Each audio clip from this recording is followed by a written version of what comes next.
¿Qué tal? Muy buenos días. Espero que todo el mundo se encuentre bien. Vamos a comenzar este video que corresponde a la tarea número 5.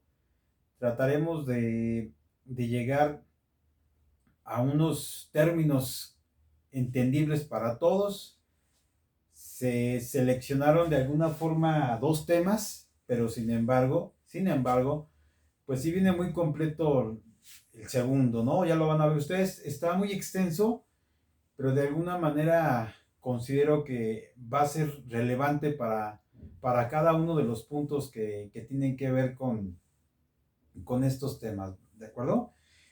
Iniciaremos, estamos ya en el bloque número 2, como ya habíamos comentado en la clase antepasada, y en esta ocasión pues vamos a ver Mesoamérica.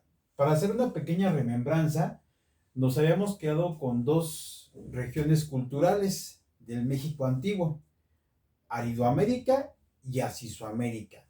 Y habíamos quedado entonces que en esta ocasión pues íbamos a ver la tercera área cultural que algunos arqueólogos, antropólogos, historiadores y la gente que se dedica de alguna manera a explicarnos la historia antigua principalmente de América, pues dice que le va a llamar Mesoamérica. Los historiadores, arqueólogos López Austin y Paul Kirchhoff, pues son de los encargados, otros tantos más, encargados de darle este nombre. El punto número 1, que habla de Mesoamérica, pues de alguna forma está plagado de conceptos, de investigaciones que han llevado de alguna manera hasta el día de hoy a decirnos que esa tercera área cultural de las culturas mexicanas antiguas o del pasado, como quieran llamar, pues tienen unas ciertas características que de alguna forma las vamos a ver ahorita y ustedes de alguna forma van a entender por qué se le conoce el área más importante de las tres que ya hemos visto, ¿de acuerdo? En este punto, que es el punto número 1, dice, ¿no? Es el área cultural más poblada, importante y de relevancia de las tres culturas que ya vimos anteriormente, de las tres áreas, perdón, que ya vimos anteriormente. Sin embargo, aquí de alguna forma nos señalan que en esta área de Mesoamérica, que me atreví a hacer este pequeño garabato de América, si se dan cuenta toda la parte verde, pues obviamente es Mesoamérica, simboliza Mesoamérica. Y si se pueden dar cuenta, pues abarca desde la mitad del territorio mexicano, llegando hasta lo que es Centroamérica, me atrevería a decir, o lo que dicen los especialistas, un poquito antes de Panamá. Sin embargo, sabemos que por la relevancia que tiene con México, pues estudiaremos principalmente los estados en donde esta área geográfica llamada Mesoamérica, la más importante, ya les había yo comentado, pues tiene lugar, ¿no? Desde lo que es Jalisco, Sinaloa, bajando hasta lo que es Chiapas y Yucatán. No quiero decir que Guatemala, Honduras y otros países de Centroamérica que corresponden a esa área cultural mesoamericana no es importante. Sin embargo, recordemos que ahorita estamos tratando únicamente historia de México. Por eso estoy delimitando de alguna forma la cuestión geográfica para que de alguna manera ustedes también en un futuro pues van a tener que ver historia universal y les va a corresponder ver esa otra parte, ¿de acuerdo? Bien, entonces, miren, dentro de las características que se mencionan para determinar que esta área cultural era la más importante, pues vamos a tomar en cuenta algunos puntos. Son bastantes. Sin embargo, yo traté de colocar cuatro, para que de alguna forma ustedes vayan pensando, vayan imaginándose estos aspectos que le dan de alguna manera a esta área cultural geográfica la relevancia que hasta el día de hoy tiene, ¿no? Bueno, entre ellas obviamente está la construcción de pirámides. Si ustedes ubican, si vamos a lo que es el Estado de México, pues todo el mundo sabe que está Teotihuacán, ¿no? Sabemos que estamos con los límites de la Ciudad de México y que de alguna forma, pues el área lacustre, o sea, los lagos tanto salados como dulces que estaban en aquel entonces en lo que se conoce como como Tenochtitlan, pues de alguna forma era la frontera, ¿no? Por lo que se puede decir del área perimetral de los Tenochcas, o sea, Tenochtitlan, y las demás culturas que estaban alrededor, en este caso la cultura tlatilca y la teotihuacana, ¿no?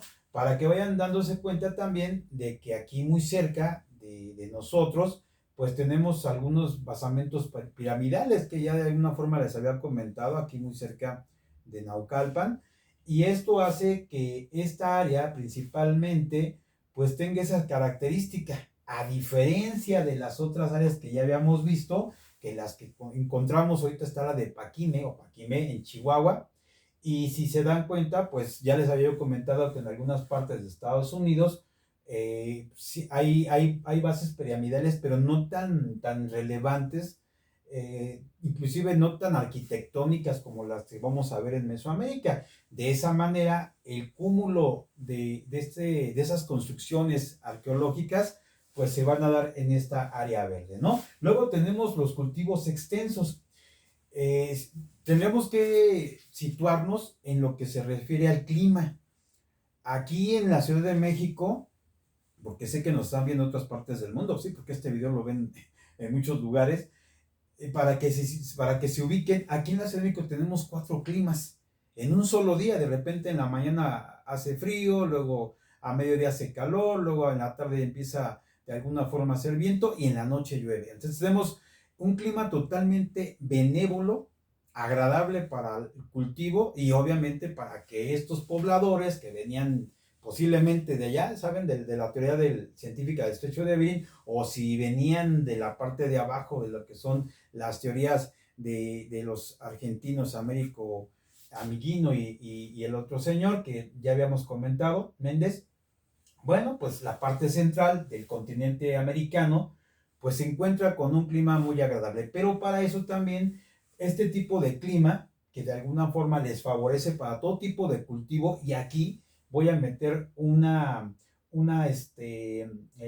argumento más para que ellos se quedaran en esta parte que corresponde a la famosa triada alimentaria o alimenticia que tiene que ver con el frijol, con la calabaza y con el maíz. Estos 3 productos naturales de comer, pues le van a dar de alguna manera lo sustentable para que ellos de alguna forma se queden. Y luego, si le ponemos también un plus, pues tenemos lo que son los lagos que están muy cerca. Tenemos el lago de Chapala, de Pátzcuaro, nos vamos a lo que era la zona lacustre de aquí de la misma Ciudad de México, un lago salado, que en este caso corresponde a Texcoco, y un lago dulce que corresponde a Xochimilco. Bueno, variedades de fauna, desde patos, gansos, lo que ustedes gusten, ¿no? Y obviamente los pescados, o los peces, perdón.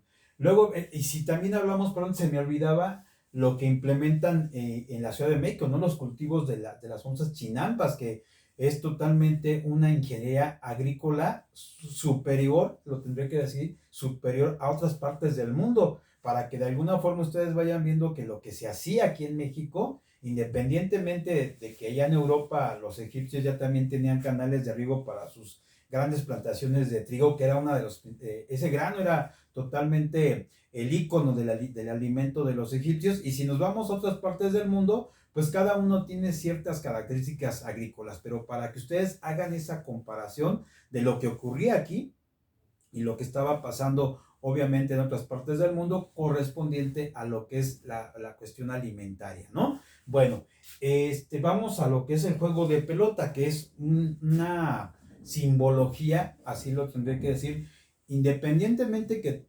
terminaba siendo un ritual, de alguna forma, porque varias de las culturas que vamos a ver ahorita, pues ya lo tenían de alguna forma, ¿no? Cada una con ciertas normas, voy a decirlo así, con reglas de juego, pero a fin de cuentas, de alguna manera tenían que ver con algo simbólico religioso. Algunos historiadores han mencionado que inclusive aquí aquel que de alguna manera ganaban, los equipos que ganaban, pues eran sacrificados con todo el honor de alguna forma, ¿no?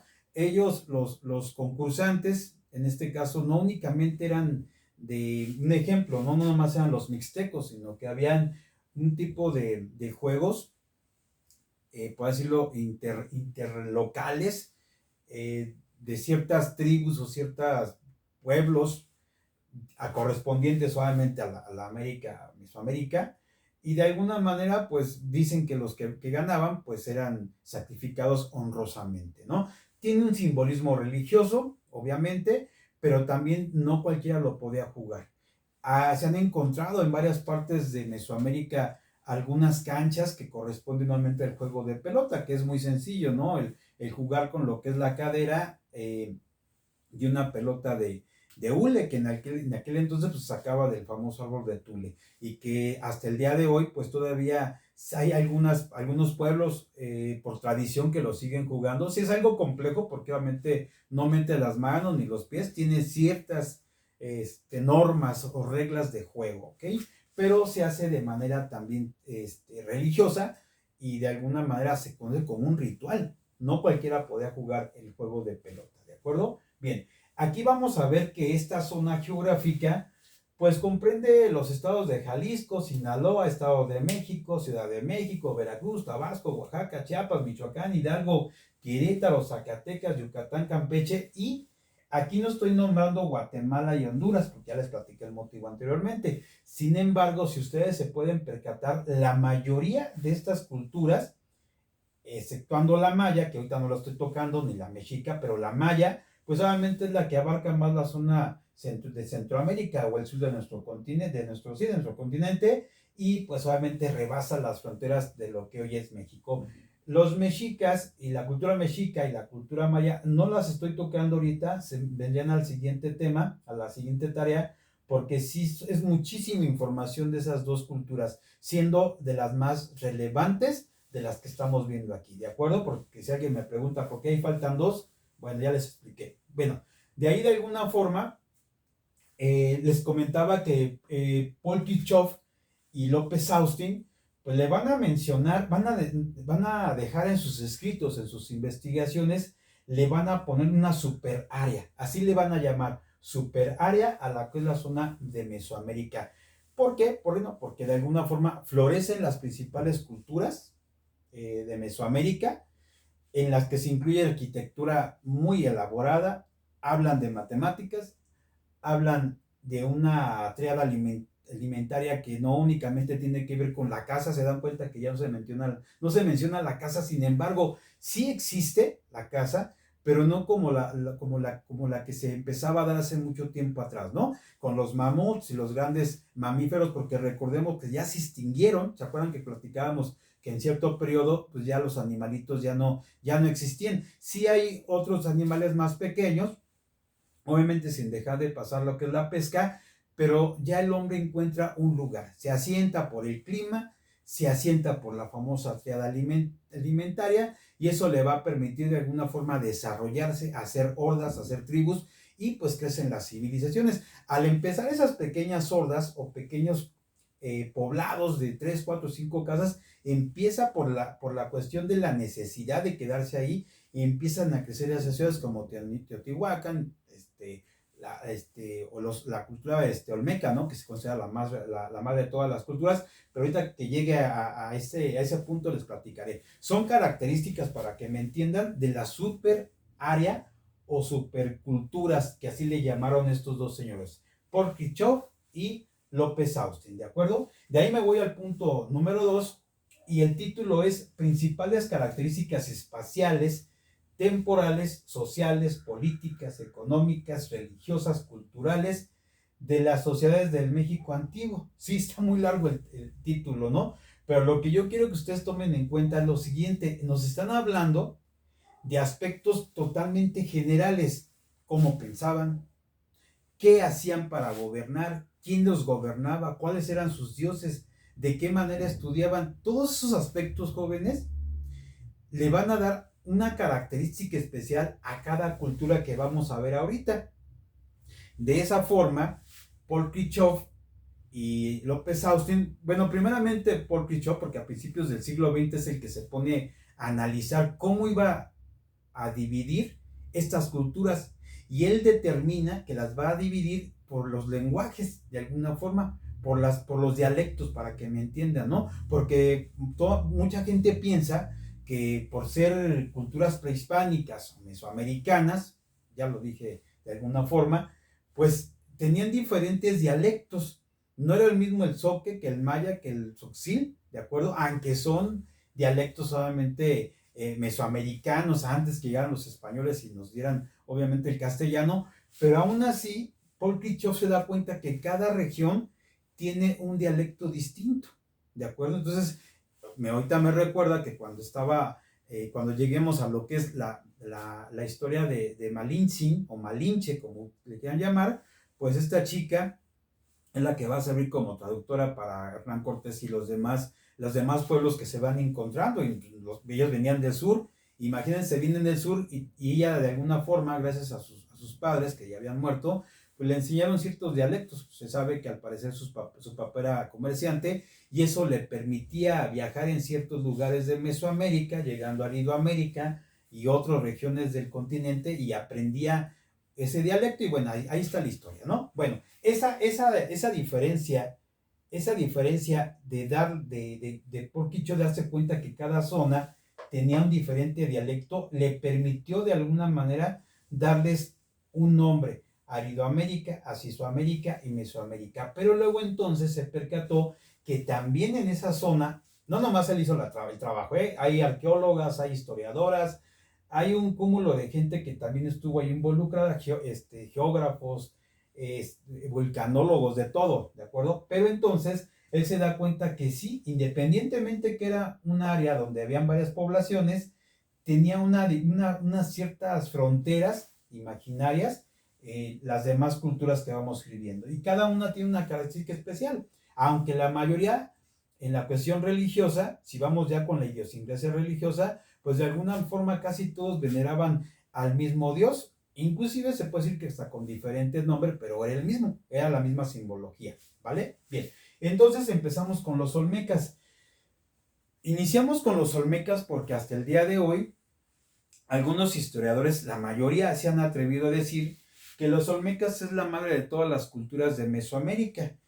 La pregunta es, ¿por qué se atreven a decir ese título a esta cultura? Bueno, para empezar, esta cultura va a florecer entre Veracruz y Tabasco.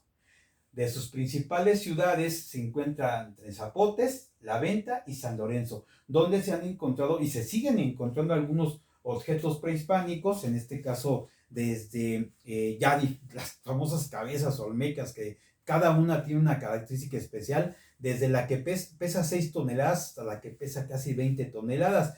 Tienen un toque le llaman como si fuera su casco, ¿saben? Aquí arribita en la cabecita, y todas, absolutamente todas son muy diferentes. Pero ¿qué le lleva a los historiadores a decir que los olmecas es la madre de todas las culturas mesoamericanas? Porque es donde se encuentran los primeros objetos o cosas que hacen rituales al dios jaguar. A partir de ahí, pues obviamente también vienen otras deidades que luego las van a copiar, por así decirlo, otras culturas como las mixtecas, los zapotecos y los tenoscas, ¿no? De alguna forma, hasta los mexicas. Este tipo de idiosincrasia religiosa tiene que ver también con lo que es la astronomía. Obviamente el culto a Quetzalcóatl. Si se van a dar cuenta, Quetzalcóatl, el símbolo de la serpiente emplumada, pues va a estar presente en casi todas las culturas mesoamericanas. Si se dan cuenta, ahorita que lleguen, bueno, cuando lleguemos con los mayas, en el caso de los mayas, pues le van a llamar Cuculcán, pero cuando lleguemos a lo que son los mayas, vamos a ver cómo de alguna forma llega a Cuculcán, que es sinónimo de Quetzalcóatl, ¿no? Bueno, por cierto, fíjense que una situación aquí interesante de los olmecas, que ojalá lo lleguemos a platicar en clase. Había dichos de la gente que venía de Europa que aquí en Mesoamérica no avanzábamos nada porque no conocíamos la rueda. Pues ¿qué se creen? Que dentro de las cosas que se han encontrado en las zonas arqueológicas de Zapotes, La Venta y San Lorenzo, pues se han encontrado juguetes, así, perritos de Xoloitzcuintle, en forma de carrito con sus 4 ruedas de alguna forma, y otros objetos más que tienen que ver con la rueda. Eso rompe totalmente el mito de que en América no utilizábamos la rueda porque no la conocíamos o no sabemos la utilidad. Bueno, pues ya saben, un chisme más, ¿de acuerdo? Bien, de ahí entonces, la cultura olmeca, la madre de todas las civilizaciones, sabemos de alguna forma que sobresalen por sus grandes cabezas colosales que, vuelvo a repetir, hay una teoría de que al parecer cada una de ellas o es un sacerdote o un emperador o un militar muy, pero muy importante de sus periodos, ¿de acuerdo? De ahí nos pasamos a Teotihuacán, que realmente la palabra Teotihuacán, donde nacen los dioses, se la van a asignar hace miles de años, cientos de años quizás, los mexicas, ¿no? Cuando venían de su punto natural, allá en Nayarit, buscando obviamente el famoso punto del ombligo del universo que les había dicho Huitzilopochtli, su dios principal, que era un islote donde estaba un águila devorando una serpiente. Todo el mundo sabe esa historia, que llegan a Tenochtitlan, que es la última civilización o cultura o pueblo que llega a establecerse en Tenochtitlan, pero eso es otra historia. Bien, Teotihuacán en sí todavía no sabemos cuál es el nombre verdadero, pero todo el mundo lo ubicamos por la pirámide del Sol, la pirámide de la Luna. Son grandes geógrafos, son grandes matemáticos, constructores, no se diga. Ahí está de prueba lo que es la ciudad de Teotihuacán. Sin embargo, les comento también que ellos van a ser de las culturas más importantes en el comercio. Se han encontrado objetos teotihuacanos con los mayas, digo, no se diga aquí en Tenochtitlan, de acuerdo, con los mexicas, pero se han encontrado objetos inclusive hasta con los incas de alguna forma. Se han encontrado objetos de cerámica, de obsidiana, de jade, que era lo que más comerciaban estos señores, hasta lo que es paquime o paquime. Inclusive se dice que tenían diferentes dialectos por lo mismo que se dedicaban a ese tipo de andanzas de los negocios, ¿no? Y bueno, si ustedes van el día de hoy a Teotihuacán, para aquellas personas que no conocen México, porque les voy a repetir, estos videos también los ven fuera de México, pues hay una gran mina, para que me entiendan, de obsidiana. Y la obsidiana, independientemente, ahí vienen los mitos, ¿no? Que llegaron los españoles con los espejitos. No, aquí se utilizaba la obsidiana como espejo, jóvenes. Independientemente de otras utilidades que se le daban, bueno, pues los teotihuacanos era uno de los principales productos que exportaban, porque me atrevo a decir, si ahí se han encontrado objetos fuera de lo que es Mesoamérica, o sea, estos tipos eran de alguna forma, pues, 100% comerciantes. Viene lo que es la famosa la calzada de los muertos, perdón, que es una calzada que ustedes saben, bien trazada. Hay estudios realmente geniales por científicos hasta de la NASA, donde se han hecho levantamientos topográficos desde el aire, desde satélites, si ustedes gustan, y está mega súper bien preparada, todavía mucho mejor todavía que algunas ciudades de Europa. Imagínense nada más qué tecnología arquitectónica tenían estos tipos. Matemáticas, no se diga. Dicen que sucumbe la civilización posiblemente porque agotaron lo que son todo lo que es el agua y algunos alimentos. A la otra teoría es que posiblemente los chichimecas, ustedes saben que los chichimecas es un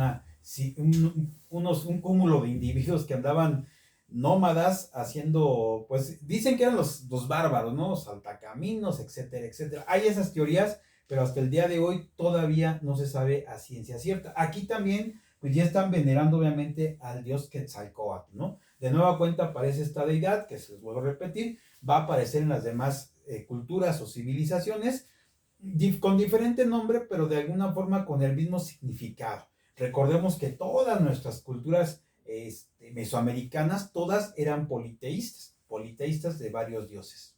Bien, ¿de acuerdo? Bien, entre lo más relevante de Teotihuacán ya comentamos que son comerciantes. Y por último, sabemos bien que hasta el día de hoy, hace unos 9 años, 8 años, abajo de la pirámide de Quetzalcóatl se descubrió un túnel. Ya lo dijo el arqueólogo hace poco, una investigación de National Geographic. Es sorprendente porque abajo de la pirámide es un túnel, están como a 16 metros hacia el centro de la Tierra, y luego hace esto y se hace una especie como de cruz, y exactamente donde termina es abajo de la pirámide de Quetzalcóatl. Se encontró mercurio. Para los que no saben cómo se manipula el mercurio, tienes que ser pero muy buen químico, alquimista o ingeniero industrial para poder manejar ese tipo de metal líquido. Es el único que se encuentra el líquido en la Tierra, ¿no? Es una bóveda la que encuentran similando a lo que es el universo. Y un titipuchal de cosas realmente genial, desde vasijas, osamentas, muchas cosas. Hasta ahí yo creo que más adelante nos van a decir cómo realmente, quiénes eran los que, cómo se llamaban más bien los que vivían en Teotihuacán. Yo creo que esa información nos la van a dar en unos 3 4 años, ¿ok? Bien, nos vamos hasta Veracruz y empezamos con los totonacas, ¿no?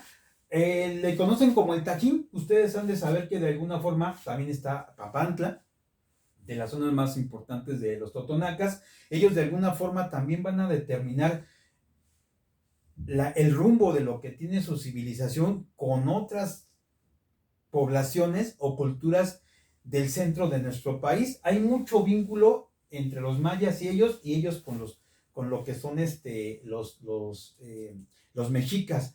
Sabemos que en el Golfo, pues obviamente se abastecen de pescado, se abastecen de conchas marinas, de objetos que se han encontrado en enterramientos no únicamente de sacerdotes y de militares importantes, sino inclusive se sabe que se comercializaban de alguna forma, ¿no? Eran objetos muy, pero muy valiosos del mar, no únicamente del Golfo, ¿de acuerdo? Porque también del otro estamos a los mixtecos, ahorita lo vamos a ver. Bien, de alguna forma los totonacas también se relacionan con lo que es el espectáculo que todo el mundo conoce con los voladores de Papantla. Sin embargo, tiene un poquito más para acá de años.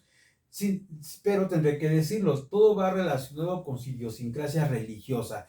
Es un espectáculo genial, pero tiene que ver, les vuelvo a repetir, con un ritual religioso hacia el dios trueno. Obviamente también aparece Quetzalcóatl de alguna forma. Y bueno, esto tiene que ver también con las deidades de los vientos y del sol.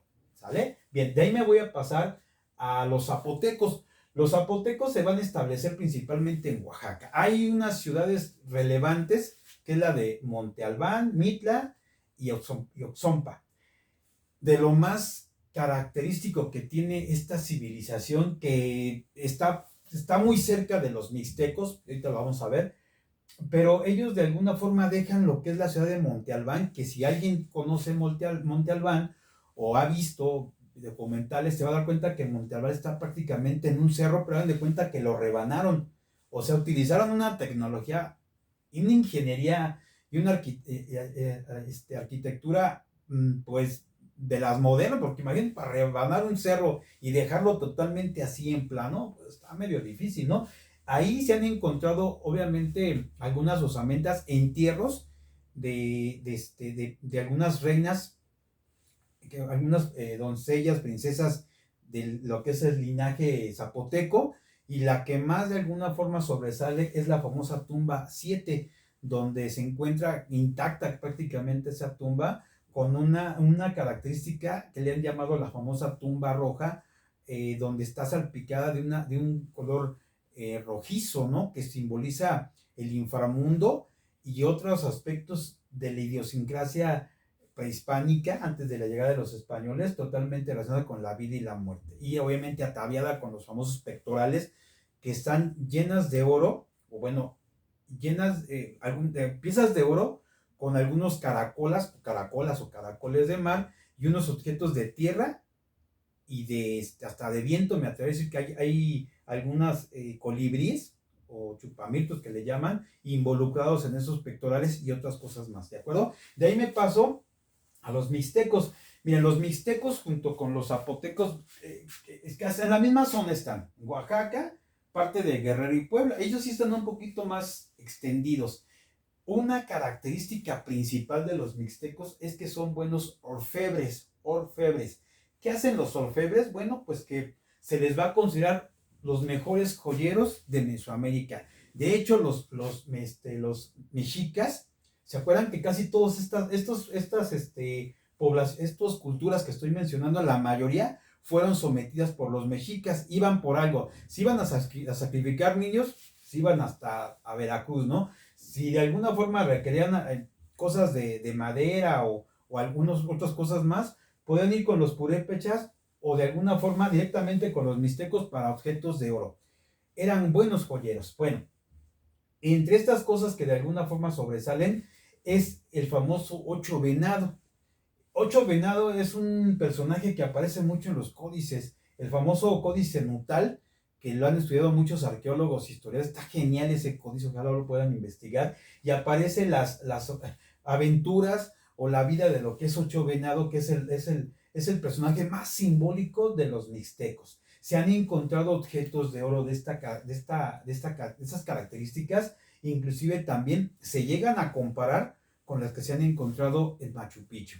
Hay una relación ahí media rara, ¿de acuerdo? Pero bueno, de ahí de alguna forma hablamos que su principal zona arqueológica son las minas. Nos vamos con los purépechas. Los purépechas de alguna forma se asientan en Michoacán. Una situación bien interesante. Los purépechas es de las pocas civilizaciones que no fueron sometidas por los mexicas, porque estos tipos eran bien bravos. Y la otra es que se aliaron también con los chichimecas. Ya les platiqué quiénes son los chichimecas. Sus principales zonas donde se establecen es Jalisco, Michoacán, Colima, y pues ahí está la famosa zona arqueológica de Sinsunzán, ¿no? Ya pegado a Pátzcuaro, de alguna forma un lugar muy bonito, y la cuestión climatológica les va a servir. Buenísimos artesanos en madera, de los mejores artesanos que fabrican la madera de las culturas mesoamericanas, ¿de acuerdo? Luego de ahí vamos con los toltecas. Los toltecas jóvenes, también llamados Atlantes de Tula, ¿se acuerdan que se había platicado algo así de por qué llamados Atlantes de Tula? Bueno, ellos van a estar principalmente en Hidalgo. Sabemos que se van a dedicar, son buenos arquitectos, buenos ingenieros de alguna forma. Su principal ciudad, Tula, Hidalgo. Y si ustedes el día de hoy van y están los famosos soldados, ¿no? Que le llaman los Atlantes de Tula, porque se dice que tenían ciertas características, rasgos físicos, pues muy no diferentes, no quiero decir, pero pues sí eran de alguna forma dotados, estaban corpulentos, algunos llegaban a unos barbados, imagínense, y otros tenían los ojos de color. Hay algunos chismes por ahí, teorías de relación con algunos vikingos. ¿Se acuerdan que está la teoría de los vikingos? Bueno, posiblemente los antecedentes de ellos es que también venían desde allá, desde donde salieron los mexicas de Nayarit. Entonces, por ahí tiene que ver la relación que les comento, ¿no? Bueno, aquí también algo bien, bien interesante, jóvenes. De aquí es expulsado Quetzalcóatl por Tezcatlipoca, que es uno de los principales guerreros o sacerdotes, creo que es ese dios de los toltecas. Expulsa a Quetzalcóatl, y Quetzalcóatl promete regresar tiempo después por ese rumbo, por el oriente. Luego viene el mito de por qué Moctezuma confundió a los españoles con Quetzalcóatl. Sí saben esa parte, ¿no? Cuando se va de ahí y llega a la península de Yucatán, allá con los mayas, y allá le van a poner el nombre de Cuculcán. ¿Se acuerdan que les comenté hace ratito? Después de ahí ya no se sabe nada de Quetzalcóatl. Al parecer sabemos que se embarcó a otro lado, o lo relacionan con algunos personajes místicos que no me quiero meter ahorita. Bueno, por último, vemos una línea del tiempo para que ubiquen mis alumnos y alumnas. Estos pueblos, estas culturas se desarrollaron 2000 años antes de que naciera Cristo. Esta es una pequeña línea del tiempo para que ubiquen los tiempos y espacios que ya hablaba Paul Kirchhoff y López Austin. Inicia en el 2000, en el siglo II o 2000 años antes de Cristo. Ahí empieza de alguna forma las primeras civilizaciones. Se puede decir que los olmecas, ¿no? Nace Cristo en el año 0, el siglo I de nuestra era, y llega el año 200. O sea, cuéntenle 200 años después de que nace Cristo, sitúense aquí en México, y se van a dar cuenta que en el año 200 se considera el periodo clásico. Es el esplendor de las culturas mesoamericanas. O sea, ya habían nació Cristo, pasaron unos cuantos años, y aquí en América estaba el esplendor a todo lo que daba de estas culturas, ¿de acuerdo? Si avanzamos un poco más, vamos a llegar al siglo V, siglo XVI, y es el famoso periodo posclásico. Estamos hablando ya de que había llegado Cristóbal Colón, 1492, pero aquí en Mesoamérica estamos en el posclásico. O sea, ya está en declive todas estas culturas. Principalmente, ¿por qué? Por la invasión o la llegada de los españoles. Hasta 1521 se considera esta línea. de que es cuando cae totalmente la cultura mexica, que después van a pasar más de 40 años para que en sí de alguna forma se asiente esa cultura, porque aunque no lo crean, sí pasaron todavía algunos años para que los mexicanos resistieran totalmente todavía a los españoles. Bueno, con esto de alguna forma estamos terminando. Espero que de alguna forma les sirva. Que tengan una excelente tarde.